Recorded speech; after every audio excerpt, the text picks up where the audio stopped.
Well, what you say, ladies and gents, it is your boy Bucket Hat. Oh my word, that's a very good intro. Let's try and start that again. Well, what you say, ladies and gents, it is your boy Bucket Hat Sam, and we are back again today.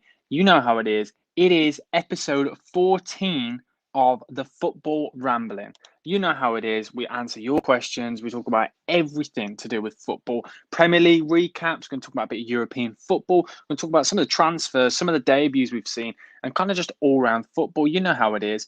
Hopefully, if you have already, please smash that like button. And if you haven't already, please subscribe. You don't honestly realize how much it will really help me. It honestly really does. So thank you guys. If you're watching, if you're new around here, you know what to do. Smash that like and subscribe, as I've said. Anyway, let's get right into it. Straight away, I want to talk about Cristiano Ronaldo. I think it's the best place to start, really. You kind of have to start, don't we? Let's be honest. At Cristiano Ronaldo. What a debut. To be honest, it was written in the stars. We all kind of knew how he was going to start because this is Ronaldo at the end of the day. Ronaldo does Ronaldo things. And let's be honest, we all know what he's going to do. We all knew it. I don't know why, if anyone said to me, and a lot of people said to me, he wasn't going to start well, look how we all look stupid because it's just Ronaldo. Anyway, a big result for Manchester United, winning 4-1. And it was a really interesting starting lineup, actually. It was quite nice to see because I did worry for Manchester United in the sense of, yes, they're going for it this season and they're kind of really going out all attack because they do have the players to be able to do that. But it's getting the balance. That is the problem with Manchester United. And that was my one worry for them. They played a 4-2-3-1 formation, but Nemanja Matic came into the side. And I think that is where was the masterclass from. It feels weird saying masterclass with Ole Gunnar Solskjaer, but that was the best move Ole Gunnar Solskjaer could have made and did make because he provides that screen. If you play Nemanja Matic, he is literally going to sit in front of that back four.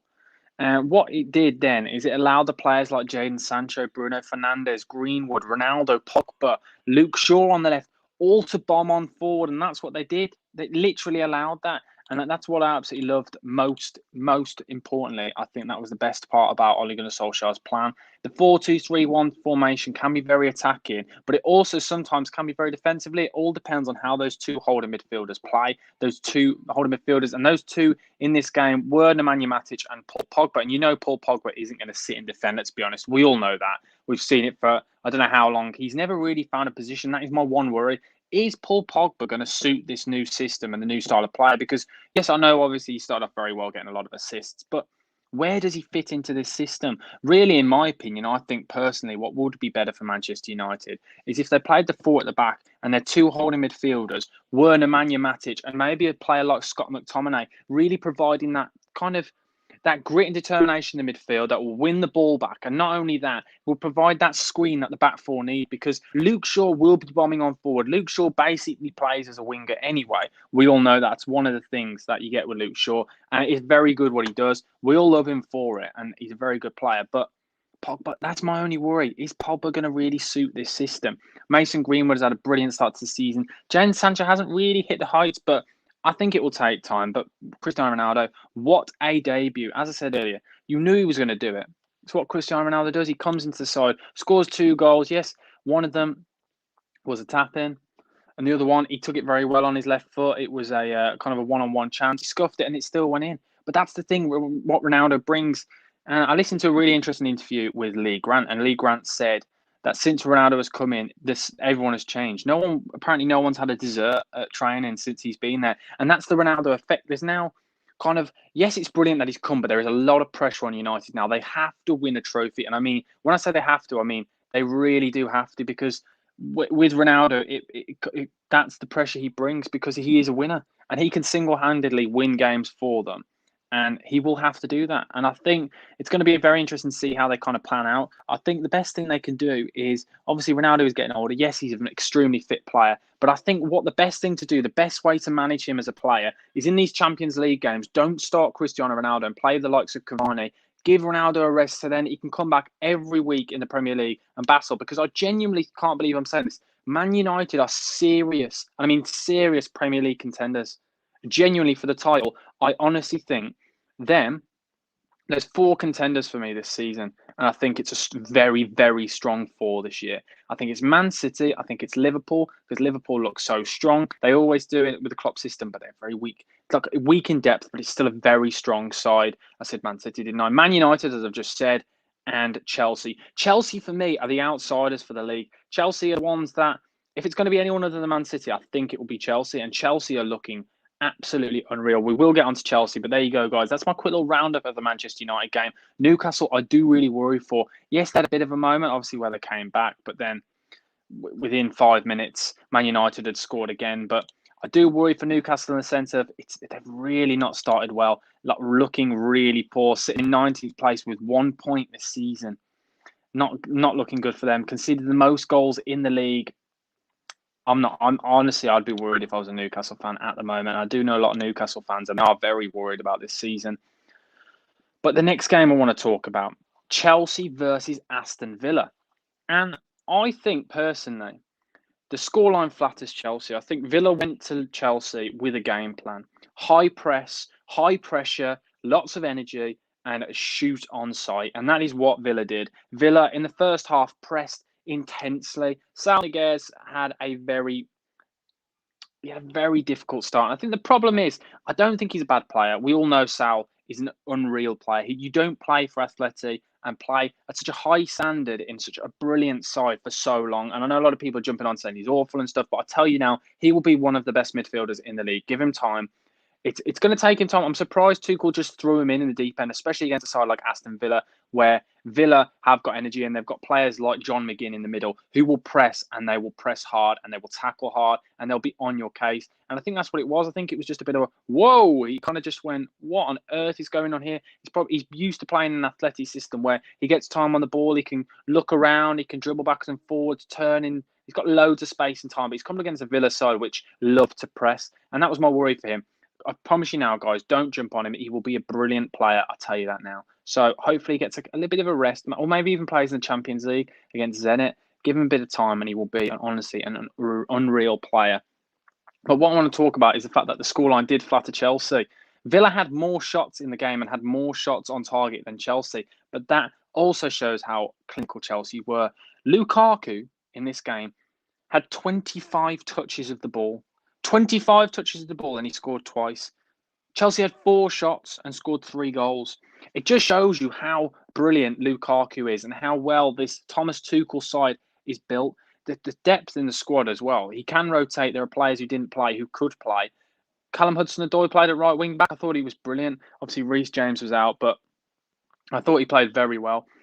And it's going to be interesting to see how they kind of pan out this season, because they've got a very good squad, and I just worry that some of the youngsters have they got that experience to know what to do in these situations when there is pressure on them as a side. But overall, I really like the way Villa are playing. That's what I wanted to say, and I thought Kovacic was very good. There's one, if you've watched my channel before, I did a video a while back where I talked about players that I thought were overrated. And I've always said I think Kovacic is overrated because he doesn't get enough goals, he doesn't get enough assists, he doesn't do anything attacking wise enough. And we saw he can.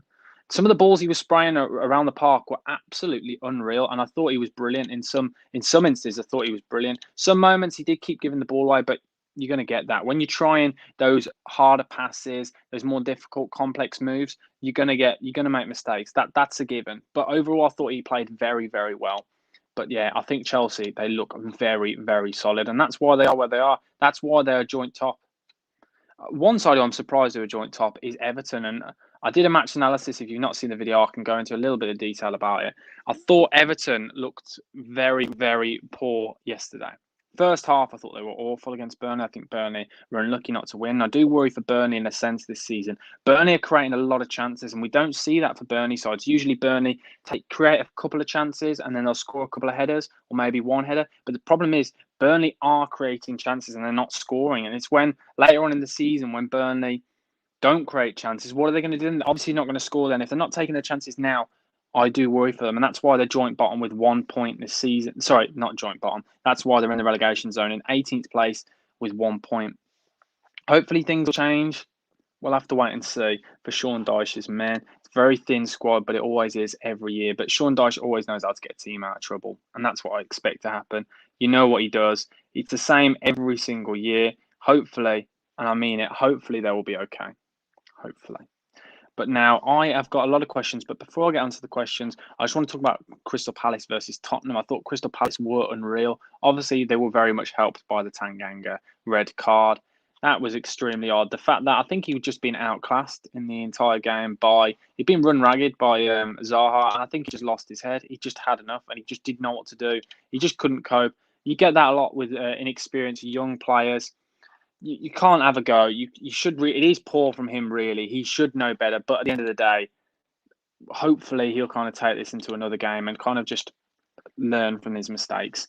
But I thought the system did not work for Tottenham. I thought this diamond formation was not right, especially when you're coming up against Crystal Palace side. And Crystal Palace's strength is on the wings. Zaha, unreal.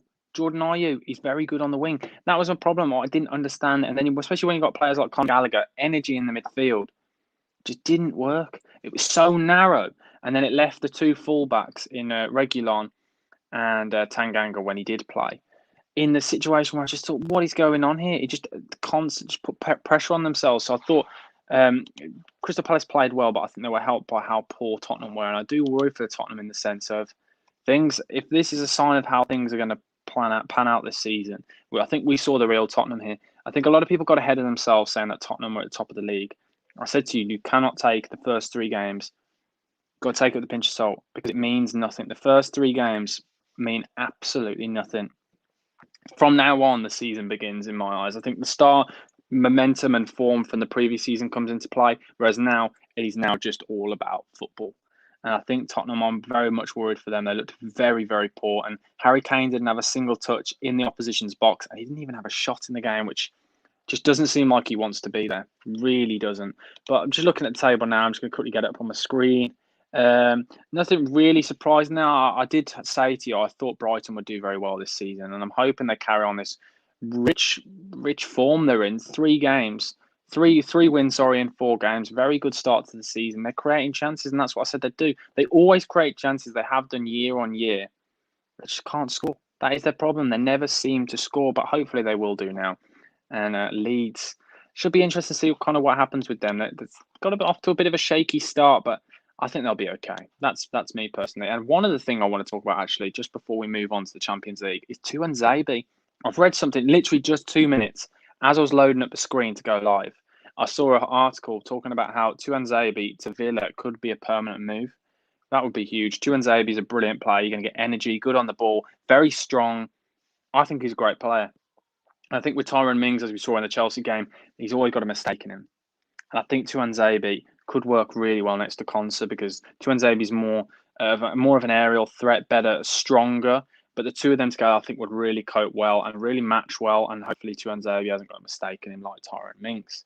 Anyway, that is my Premier League roundup. If you have already, if you want to hear a more in-depth analysis of the Liverpool-Leeds game, it is on my YouTube channel. I did a match reaction and analysis where I went into every single minute detail, about 12 minutes long, and I go really deep into the whole game, talk about positions, tactics, formations. Go check that out. And if you want an in-depth analysis of the Everton game against Burnley last night, I also did the same on my YouTube channel. Go check them out after this live anyway. But no, we're going to look at the Champions League now. Some very interesting games. We've got Young Boys versus Man United in Group F. That is on literally, I think it's about quarter to 6. It's a weird time. It's going to be an interesting one, to be honest.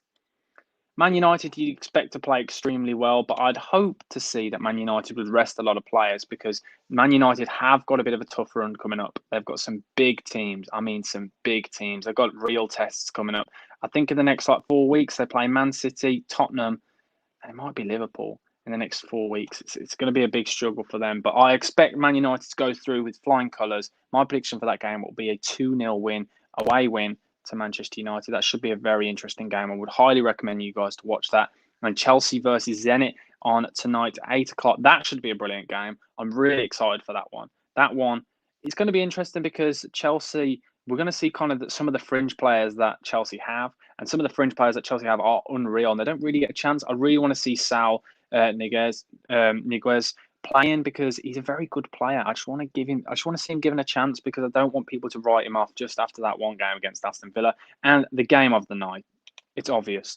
Barcelona versus Bayern Munich is on tonight at 8 o'clock. What a game that will be. I will be out at a non-league game, but I will come back and I'll definitely watch the highlights because this is a game that just screams brilliance.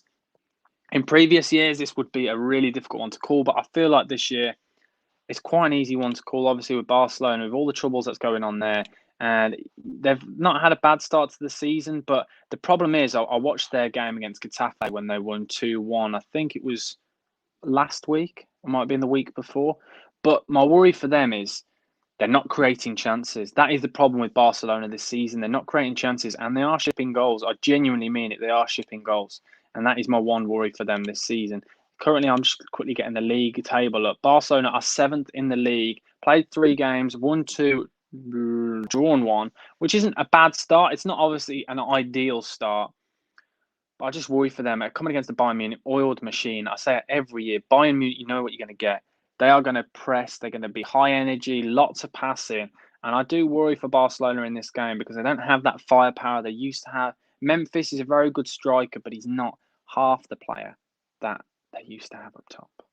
I'm not even going to just talk about Lionel Messi has left a gaping hole in that attacking force. So it should be very interesting to see how that game pans out. I expect Bayern Munich will win the game, but I can't write off Barcelona. I can because I just did. And to be honest, I can't see them winning. Yes, Barcelona are at home, but I expect a Bayern Munich domination in this game. Honestly, Bayern Munich have got off to a great start this season. They absolutely dominated, and I mean dominated RB Leipzig away on the weekend, just gone 4-1. And the week before, I think they played Hertha Berlin and they scored 5. So expect goals in this game because you obviously know Bayern Munich with the high line they play and the attacking play they play. There's going to be goals, guys. I mean, there will be some serious amount of goals in that game. I'm looking forward to it. I think it should be a very good game. I just can't wait for the Champions League to be back. I can't wait. But anyway, a lot of people keep asking me to talk about my non-league. Obviously, I have got the TikTok on the side. And what I do tonight, I'm off to Cradley Town. Should be a good game. I'm hoping for some good football. And the review will be out straight after the game. You know how it is. And I think it's time. So let's have a little look at some of the questions you guys have sent in. I've not actually read these at all, which is probably really stupid, but I like that too. I like it to be like that. So the first question is sent in by Josh Horsfield. Was Struick's foul on Harvey Elliott a red card? Now, this one is a very difficult subject and a very difficult topic. I can see it from both sides of view, and I'm going to try and stay as non-biased as possible and try not to sound deluded and try not to just sound absolutely bonkers. But one thing I want to say is obviously we haven't seen the challenge back, so I can't really say whether or not it was a red card. From what I've seen, he did lunge in. But my problem is something needs to be done about the way these players are going into these challenges. Yes, a lot of people are saying he won the ball and it was unlucky the way it fell. But the way the player is diving into these challenges, there will be injuries. This will happen when players are running at full force, jumping off the ground, 2 feet. Yes, they win the ball, and that's the problem. That is the problem. For some reason, we as football fans, and I know a lot of people might message me and say, "Oh, you're going too soft. The game's gone soft, and all of this." But that's my worry. People are saying the game's gone soft, but players are having their legs broken. People are jumping in, lunging into challenges 2 foot. Just because they've won the ball, it's a fair challenge. That's my worry because the challenge, no matter what you say, whether it was unlucky or not, the player has jumped in, Struick has jumped in at 2 feet and broken the player's leg. There must have been some force to go into a challenge, and that's why I think something has to be done to stop this from happening. And I just don't want it to be, because let's be honest, we wouldn't have spoken about this challenge if the leg hadn't been broken or dislocated, however it was. And I think something needs to be done about this to stop this from happening because it happens often. Players are jumping into tackles just because they've won the ball. It's fair. I don't think it's fair. I do think it's a red card. Whether or not you agree, Josh, I know you're a Leeds fan. But personally, from my point of view, I don't think it's fair the way these players are jumping into challenges and it's putting other players at risk. And it just doesn't sit right with me. I think something needs to be done about the momentum of challenges when we're diving in and the force players are going into these. Next question from Matthew Dooley. I always see your questions, by the way. Thank you, Matthew. Most underrated Man United player ever. Ever. My word. Can we just talk about this season? We'll go this season. I think this season, probably the most underrated player and I think it was last season, has got to be Aaron Wan-Bissaka. Aaron Wan-Bissaka, in my opinion, is an absolutely unreal fullback. A lot of people, just because he isn't getting 15, 20 assists a season, but that's the problem. Any right back in the league at the moment is always going to struggle, is because they're going to be compared to Alexander Arnold. And Alexander Arnold is not a normal fullback. Alexander Arnold is basically a robot, and all he does is churn out assists and goal contributions. He's unreal. It's like comparing every striker to Ronaldo. It's unfair. Alexander Arnold is unreal, and I mean that. He is absolutely class. And that's why I think it's unfair to compare him. And I think Aaron Wan-Bissaka, if there was no Alexander Arnold, I thought Aaron Wan-Bissaka would be hailed as one of the best fullbacks in the league, along with Reece James. Aaron Wan-Bissaka is an amazing defender. One-on-one, no wingers get past him. That's how he became a fullback. He originally was a winger, and then Wilf Zaha was in training and said, I can't get around him. That's why he should be a fullback. And I think he's been unreal for the last 2 seasons. He goes forward. He does create chances. That's what I really like him, to be honest. I think he's brilliant going forward. I think he's underrated. I think a lot of people just write him off and just say, oh, he's a great defender. When really, when you watch him, he bombs on so far forward. Yes, sometimes he's a bit unorthodox with the way he kind of drives with the ball, but I think he's brilliant. I think he's an absolutely unreal player. And there you go, Matthew. My most underrated player at Manchester United in the last couple of seasons and this season is Aaron Wan-Bissaka, one of those players who plays every single week in, week out. He never gets dropped. He's always consistent. You know exactly what you're going to get from him. He's my most underrated player, in my opinion. Zach Griffiths says, what is the best own goal ever scored? I'll have to come back to that one, Zach. I'll have to have a think about that. This is a next question.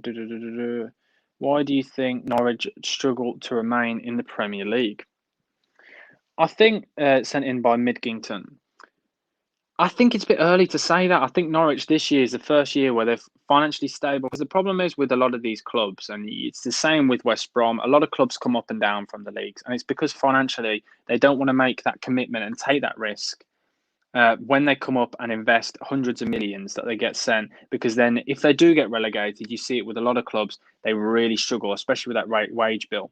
So I think what Norwich have done is actually quite sensible. Norwich, they invest in youth players every time they come up, spend little bits of money, and then prepare. Obviously, they expect to go back down, then come back up. But it's a project over time. They will build a very, very strong squad, and they'll have no risk. They'll have sorted out everyone's contract, so it's all sorted. So when they get relegated and stuff, they take pay cuts and things. I think Norwich, there's a big picture there. And over time, I think Norwich will become a Premier League side. They've got all the right things for it, all the right resources. I just think it's just they just don't want to take that risk and invest, because we see it with a lot of clubs how much. Look at Stoke when they invested a lot of money. They came down, they really struggled. Swansea, you see a lot of clubs really struggle to come back up, and that's what Norwich want to do. They want to get promoted and then just invest a little bit, so then when they come back down, if they do come back down, they don't have huge debts and worry about things like that. Same with West Brom. West Brom do the same, because obviously when Fulham came up and spent 100 million, they came back down. They financially, luckily, they've got very, very rich owners. But if they didn't, we'd see like a Bolton situation or a Sunderland situation or a Huddersfield situation where clubs invest and then they go down and they really struggle. Parachute payments can only cover so much. The majority of it goes to the wages. Daniel Thompson says, would you ever go to a League of Ireland game? Yes, I've said this before and I've said it again. If you guys want me to go to a Scotland game, if you want me to go to a game in Wales, I'm going to go all around Europe, hopefully after COVID. And I'm trying to think of a way I can link the TikToks and put them potentially on a YouTube, maybe a longer form version. Who knows? You guys will have to tell me what you guys think. But yeah, hopefully you like that's sort of that sound of idea. But you guys will have to let me know. Next question. That's it actually. The best own goal, Zach, I'll have to have a think and I'll say it on the next rambling. I promise now. That's a promise from me. But hopefully, guys, you have enjoyed the Football Rambling, episode 14. We've talked about all things Premier League, and I'll say it again. Please like, comment, and subscribe. Hopefully you've enjoyed it, and there'll be more things to talk about. And next week we will have hopefully our first guest on, and it'll be a bit longer, and we'll have more topics to talk about. I can have discussions with people rather than me just talking away and rambling on. But thank you guys for watching. Bucket Hat Sam over and out. Have a great day. Have a great week. There'll be a TikTok out later, and there'll be more YouTube videos coming your way, because we've had 3 uploads in 3 days. So it's going to be a night off tonight. Actually, no, this isn't an upload. There'll be a night off tomorrow night, but then we'll be back at it again. Just how you like it. But yes, thank you guys for watching. Bucket Hat Sam over and out. Thank you. Goodbye.